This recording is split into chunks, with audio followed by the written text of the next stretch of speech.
গাড়ি ভাঙচুরের ঘটনায় নির্বাচন কমিশনের ভূমিকা নিয়ে তীব্র ক্ষোভ প্রকাশ করলেন আরামবাগের সাংসদ মিতালি বাগ। তাঁর গাড়িতে হামলার ঘটনায় নির্বাচন কমিশনের ভূমিকার কড়া সমালোচনা করে তিনি বলেন, যারা রিপোর্ট দিয়েছেন তাদেরকে আরও খোঁজখবর নিয়ে দায়িত্বশীলভাবে রিপোর্ট দেওয়া উচিত ছিল। সোমবার আরামবাগে অভিষেক বন্দ্যোপাধ্যায়ের সভায় যোগ দিতে যাওয়ার পথে গোঘাট এলাকায় হামলার শিকার হন সাংসদ। অভিযোগ, বিজেপি আশ্রিত দুষ্কৃতীরা তাঁর গাড়িতে ভাঙচুর চালায়। ঘটনায় গাড়িটি ব্যাপকভাবে ক্ষতিগ্রস্ত হয় এবং জখম হন তিনি নিজেও। তাঁর শরীরের বিভিন্ন অংশে কাজ ঢুকে যায়। বর্তমানে তিনি আরামবাগ মেডিকেল কলেজ ও হাসপাতালে চিকিৎসাধীন।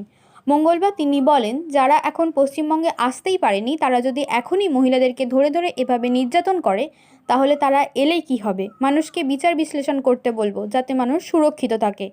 নিজেদের সুরক্ষার জন্য তাদেরকে বলবো বুঝে শুনে সিদ্ধান্ত নিতে। উল্লেখ্য, এদিন তৃণমূলের বিভিন্ন স্তরের নেতাকর্মীরা হাসপাতালে গিয়ে সাংসদের সঙ্গে দেখা করেন এবং তার শারীরিক অবস্থার খোঁজ খবর নেন। বলতে ভালো লাগছে, গায়ে কাঁচ ছিল, এখনো কাঁচ আছে। ওনারা চেষ্টা করছেন যত রকমভাবে, যেখানে যেটুকু কাঁচ আছে বার করার চেষ্টা করছেন।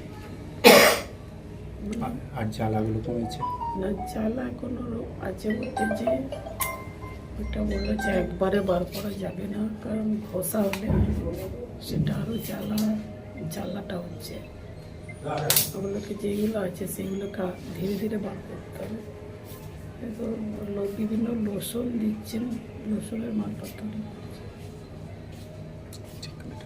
পায়ে, যে পায়ে একাধিক যেগুলো হয়েছিল পায়ে, সেই পায়ে যতটা বার করা গেছে, বাকি বার করা যায়নি। পায়ে এখনো আছে। বেঁচে যখন আছি লড়াই চলবে,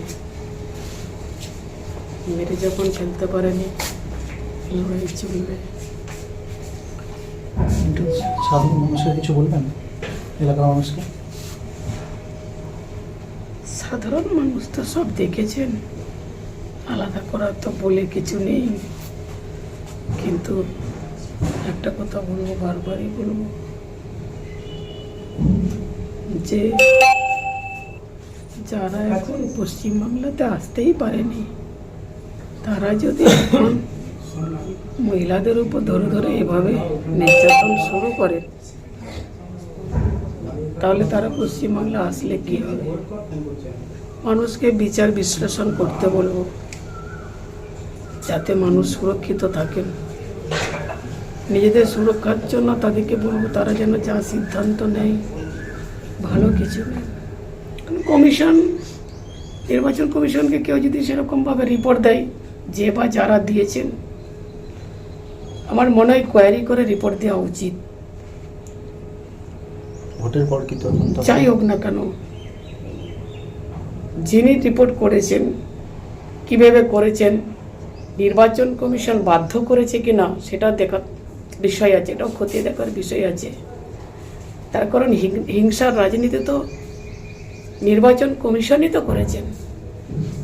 তো তিনি একদিকে বলছেন হিংসা নয়, শান্তি চাই, তাহলে তার হাজার বলবো না, বলবো না, লাখো লাখো আজ বাহিনী, কোথায় বাহিনী তার গেল একজন মহিলা সাংসদকে ঘিরে? তাহলে যিনি সাংসদ হিসাবে যদি তাকে এত কিছু করতে পারে, আমি নির্বাচন কমিশনের কাছেই জানতে চাই, তাহলে সাধারণ মানুষের নিরাপত্তা কোথায়? নির্বাচন কমিশনকে দায়ী নিতে হবে। দেখুন, ব্যাপারটা হচ্ছে একজন মহিলা, একজন সাংসদ, এবং ওনাকে যখন আমরা এখানে দেখতে পাচ্ছি, তার পরবর্তীতে একটা জিনিস বুঝতে পারছি যে যারা বাংলায় এসে এইসব বক্তব্য রাখে, নারীর সম্মানের কথা বলে, নারী সুরক্ষার কথা বলে, তারা যে কতটা মিথ্যাচার করছে সেই জিনিসটা কিন্তু আমাদের সকলের চোখের সামনে স্পষ্ট হয়ে যাবে। যারা এইসব কথা বলছে, আজকে মিতালি বাগ একজন সাংসদের গাড়িতে এরকম আক্রমণ করা এবং যে গোটা দৃশ্য আমরা দেখতে পাচ্ছি, সেই গোটা দৃশ্য বারবার স্পষ্ট করে দিচ্ছে যে নারীরা আজকে যখন বাংলায় মমতা বন্দ্যোপাধ্যায়ের হাত ধরে ক্ষমতায়ন পাচ্ছে, সেই জিনিসটা তারা সহ্য করতে পারছে না। তারা মনে করছে যে মিতালি বাগ থেকে শুরু করে প্রত্যেকটা নারীর গায়ে আঘাত করে তাদের কণ্ঠ রোধ করে দেবে তারা, আর তারা মনে করছে যে এইভাবে তারা বাংলা দখল করতে পারবে। কিন্তু বাংলা, বাঙালি এবং এই বাংলার প্রত্যেকটা সচেতন নারীরাই কিন্তু এটার জবাব দেবে। গণতান্ত্রিকভাবে তাদের গালে কষিয়ে একটা থাপ্পড় দিয়ে তারা বলবে যে এই বাংলার মাটি তার মেয়ের কাছেই থাকবে।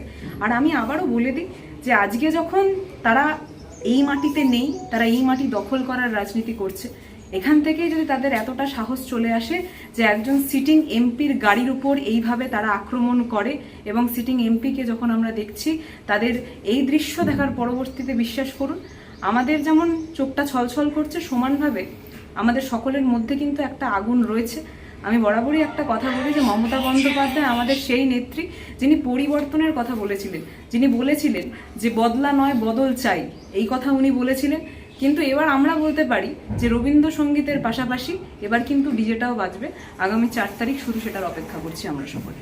এবার হাতের কাছেই মিলবে অত্যাধুনিক ও নির্ভরযোগ্য স্বাস্থ্য পরিষেবা। আরামবাগ, খানাকুল ও পরশুরা থানা এলাকার মানুষদের জন্য এক বড় সুখবর। খানাকুলের সেকেন্দারপুরে গড়ে উঠেছে একটি আধুনিক ও সুসজ্জিত nursing home, lifeline health care. Director Sanjay Palu. এই নার্সিং হোমে রয়েছে 24 ঘন্টা রোগী দেখানোর ও ভর্তি করার সুব্যবস্থা। সঙ্গে রয়েছে বিনামূল্যে অ্যাম্বুলেন্স পরিষেবা। অভিজ্ঞ পরিষেবা ও যত্নশীল ব্যবস্থাপনায় আপনার সুস্থতার নির্ভরযোগ্য ঠিকানা লাইফলাইন হেলথ কেয়ার। যোগাযোগ 9735481158 7432984404।